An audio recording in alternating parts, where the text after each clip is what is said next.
Série numéro 2, donc mouvement rectiligne. On trouvera l'énoncé sous forme de PDF dans la boîte de description tout en bas.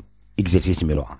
Un point mobile M1 animé d'un mouvement rectiligne uniforme de vitesse 72 km/h-1 passe par le point d'abscisse x0 égale à 0 m à l'instant t égale à 0 secondes. Un autre point mobile M2 démarre de ce même point au même instant et se dirige dans le même sens que M1. Son mouvement est uniformément accéléré d'accélération a égale à 5 m/s moins 2. Premièrement, écrire les équations x1 de t du point M1 et x2 de t du point M2. Deuxièmement, à quel instant et en quel point M1 et M2 se rencontrent-ils? Troisièmement, calculer la vitesse du point M2 lorsqu'il rattrape M1. Réponse. Premièrement, donc le mobile est animé d'un mouvement uniforme, donc V0 égale à 72 sur 3,6, ça fait 20 m/s moins 1, x0 égale à 0. Donc l'équation de x1, ça fait V0t plus x0, ça fait donc 20t. Le deuxième mobile démarre, donc V0 égale à 0, petit a égale à 5 m/s moins 2, elle est constante, donc mouvement uniforme varié, donc l'équation x2 égale à 1,5 at carré plus V0t plus x0, ça fait donc 2,5t au carré. Deuxièmement, alors M1 et M2 se rencontrent, signifie que x1 égale à x2, donc 20t égale à 2,5t au carré, donc 20 égale à 2,5t, on simplifie en partie, ça fait t égale à 0,125 secondes. Troisièmement, donc, v égale à at plus v0, ça fait donc 5 fois 0,125, ça fait 0,625. Exercice numéro 2. Soit un véhicule M1 d'accélération à 1 égale à 4 m/s moins 2, mobile sur un axe OI.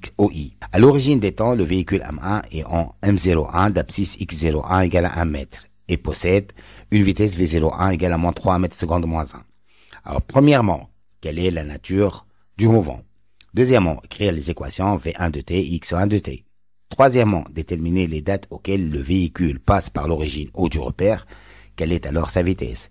Quatrièmement, déterminer la date et la position où le véhicule rebrousse chemin. Grand 2. À la date t égale à 0, un deuxième véhicule M2 part d'un point M02 d'abscisse x02 égale à 2 m. Son mouvement est rectiligne uniforme, sur l'axe OI, de vitesse V2. Déterminer la loi horaire x2 de t, sachant que les deux véhicules se rencontrent à la date t égale à 2 secondes. Réponse. Grand 1. Premièrement. Alors, petit a égale à 4 m/s moins 2, donc constante, donc mouvement uniformément varié. Deuxièmement, x1 égale à 1,5 at carré plus v0t plus x0. Donc a égale à 4, ça fait donc 2t carré, v0 égale à moins 3, donc moins 3t plus x0, 1. Donc v1 égale à at plus v0, ça fait donc 4t moins 3. Troisièmement, alors x1 égale à 2t carré moins 3t plus 1 égale à 0, c'est-à-dire que t1 égale à 1 seconde et t2 égale à 0,5 secondes. Donc les vitesses sont donc 4t moins 3, ça fait donc 1 mètre par seconde et moins 1 m/s moins 1. Quatrièmement, le mobile rebrousse chemin, donc V1 égale à 4t moins 3 égale à 0, donc t égale à 0,75. Alors x1 égale à donc 2t carré moins 3t plus 1, ça fait donc moins 0,125 mètres. Grand 2. On a x2 égale à v0t plus x0 puisque le mouvement est uniforme, donc v0t plus 2. Or x1 égale à x2, ça fait 2t carré moins 3t plus 1 égale à v0t plus 2. La rencontre se fait à la date t égale à 2 secondes, ça fait donc 2 fois 2 au carré, moins 3 fois 2 plus 1 égale à 2v0 plus 2. Donc v0 égale à 2 fois 2 au carré, moins 3 fois 2 plus 1, moins 2, ça fait 1 m/s moins 1. Donc x2 égale à 1t plus 2. Exercice numéro 3. Une voiture de masse M égale à 800 kg se déplace sur une route rectiligne horizontale. À l'instant t égale à 0, elle passe par un point O considéré comme origine des espaces. Le diagramme de la figure 1 donne la variation de la vitesse en fonction du temps. Premièrement, déterminer du graphe la nature du mouvement de la voiture et trouver son équation horaire. Deuxièmement, calculer la vitesse de la voiture lorsque son abscisse est 200 mètres. Troisièmement, un camion venant dans le sens inverse avec une vitesse constante V2 de valeur 90 km/h moins 1 et se trouvant à 500 mètres de la voiture à l'instant t égale à 0 secondes. Petit a. Écrire l'équation horaire du mouvement du camion dans le même référentiel que dans la première question. Petit b. Trouver l'instant et le lieu de croisement des deux véhicules. Quatrièmement, la voiture aborde une pente Faisant un angle alpha égal à 20 degrés par rapport à l'horizontale. Déterminer la valeur de la force motrice grand F développée par le moteur parallèlement à la route pour que la vitesse de la voiture soit constante, sachant que les frottements sont équivalents à une force petit f supposée parallèle à la pente et de valeur F égale à 263,84 N. On donne G égale à 10 mètres secondes moins 2.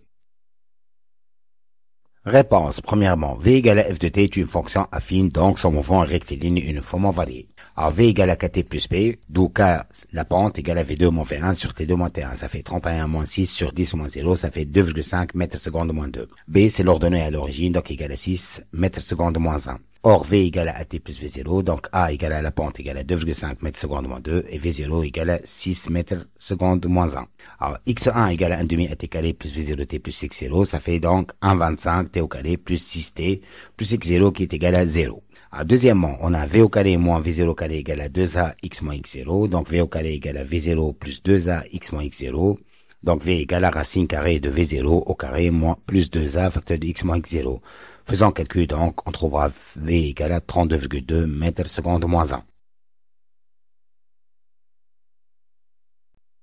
Troisièmement, petit a, donc V0 égale à moins 90 sur 3,6, puisque dans le sens inverse, donc ça fait moins 25 mètres secondes moins 1. Et X0 égale à 500 mètres. Mouvement uniforme, donc X2 égale à V0T plus X0, ça fait moins 25T plus 500.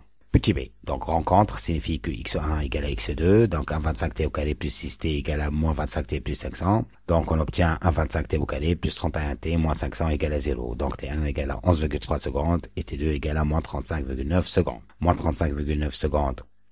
Donc négative, donc c'est une solution à rejeter. Donc x1 égale à x2 égale à moins 25 fois 11,13 plus 500, ça fait 221,75 mètres lieu de rencontre.